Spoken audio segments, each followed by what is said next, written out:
અગ્રતા ક્રમે અમે એનો નિકાલ કરશું. ઓકે. તો આપને જણાવી દઈએ એક બાદ એક નગરપાલિકાના પરિણામ હવે સામે આવી રહ્યા છે. રાજુલા નગરપાલિકા વોર્ડ નંબર 1માં પણ ભાજપના તમામ ઉમેદવાર જીત્યા છે. વોર્ડ નંબર 1માં કમળ ખીલી ચૂક્યું છે. રાજુલા વોર્ડ નંબર 1માં ભાજપના 4 ઉમેદવાર 4 બેઠક પર જીતી ચૂક્યા છે. રાજુલા વોર્ડ નંબર 1માં કમળે સપાટો બોલાવી દીધો છે. એક બાદ એક વોર્ડ પર કબજો જમાવતું ભારતીય જનતા પાર્ટી. હાલ અમરેલીના રાજુલાથી આ મોટા સમાચાર, જ્યાં રાજુલામાં પહેલેથી જ ભારતીય જનતા પાર્ટી ખૂબ મજબૂત. વડોદરાની કરજણ નગરપાલિકા વોર્ડ નંબર 1માં પણ ભાજપની જીત થઈ છે. વોર્ડ નંબર 1માં ભાજપની આખી પેનલ જીતી છે. ભાજપના તમામ 4 ઉમેદવારોની જીત થતા કરજણ નગરપાલિકાના વોર્ડ નંબર 1માં પણ ભારતીય જનતા પાર્ટીએ સપાટો બોલાવ્યો છે. ઘાટલોડિયા વોર્ડ પેટા ચૂંટણીનું પરિણામ સામે આવ્યું છે. પ્રથમ રાઉન્ડમાં ભાજપના ઉમેદવાર આગળ ચાલી રહ્યા છે. ભાજપના ઉમેદવાર 2884 મતથી આગળ ચાલી રહ્યા છે. કોંગ્રેસના ઉમેદવારને પ્રથમ રાઉન્ડમાં 145 મત મળ્યા છે. જૂનાગઢની હાઈ પ્રોફાઇલ ચોરવાડ નગરપાલિકાનું પરિણામ સામે. વોર્ડ નંબર 1નું પરિણામ ભાજપ તરફી આવ્યું છે. જી હા, વોર્ડ નંબર 1માં ભારતીય જનતા પાર્ટીની પેનલ જીતી છે. હાઈ પ્રોફાઇલ ચોરવાડ નગરપાલિકા, જેના પર પૂરા ગુજરાતની નજર મંડાયેલી હતી, તેમાં વોર્ડ નંબર 1નું પરિણામ સામે આવ્યું છે. ભાજપ તરફી પરિણામ.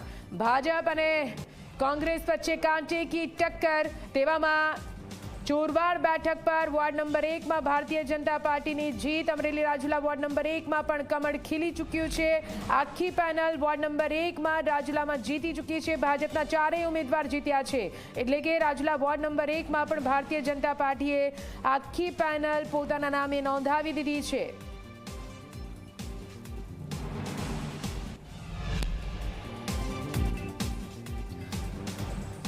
તો વડોદરાની કરજણ નગરપાલિકાના વોર્ડ નંબર 1માં ભારતીય જનતા પાર્ટીની જીત થઈ છે. કરજણ બેઠક પર પણ કે જે રીતે કાંટે કી ટક્કર આપ અને ભારતીય જનતા પાર્ટી વચ્ચે જોવા મળી રહી હતી.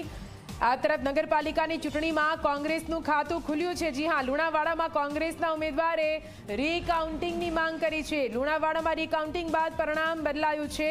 લુણાવાડા વોર્ડ નંબર 1માં ભાજપના 3 ઉમેદવાર જીત્યા છે, જ્યારે કોંગ્રેસનો 1 ઉમેદવાર જીત્યો છે. કોંગ્રેસે લુણાવાડા નગરપાલિકાથી પોતાનું ખાતું ખોલાવી દીધું છે. કોંગ્રેસના ઉમેદવારે રીકાઉન્ટિંગની માંગ કરી હતી અને તે બાદ રીકાઉન્ટિંગ બાદ પરિણામ બદલાયું અને લુણાવાડામાં હવે વોર્ડ નંબર 1માં ભાજપના 3, જ્યારે કોંગ્રેસના 1 ઉમેદવાર જીત મેળવી ચૂક્યા છે. અને એટલા મુકેશભાઈ, ખાતું ખુલ્યું છે. ખાતું તો ખુલી ગયું, ચલો એટલું સારું. ખાતું તો ખુલવાનું જ છે. તમે કોઈનો ક્યારેય એવો રહેતો નથી. એક જમાનો હતો ભારતીય જનતા પાર્ટીની 2 બેઠકો હતી એટલે દેશમાં. એટલે કહેવાનો મતલબ એ તો ઠીક છે, પણ હું વાત કરતો હતો ને જે એ લોકશાહીની વાત હતી કે આપણો દેશ લોકશાહીથી અને બંધારણથી ચાલે છે. એનું અત્યારે ક્યાંય આપણને અસ્તિત્વ દેખાતું નથી. ગુજરાત હોય, સ્થાનિક સ્વરાજની ચૂંટણી હોય કે દેશમાં હોય. એટલે એ જે છે ને, કરો છો કોંગ્રેસનું અસ્તિત્વ હવે નથી રહ્યું એવી સ્થિતિ ઊભી થઈ છે. એટલા માટે તમને પૂછવું પડે છે કે કોંગ્રેસ ક્યાં? લોકોના આટલા પ્રોબ્લેમ, આટલી સમસ્યા તમે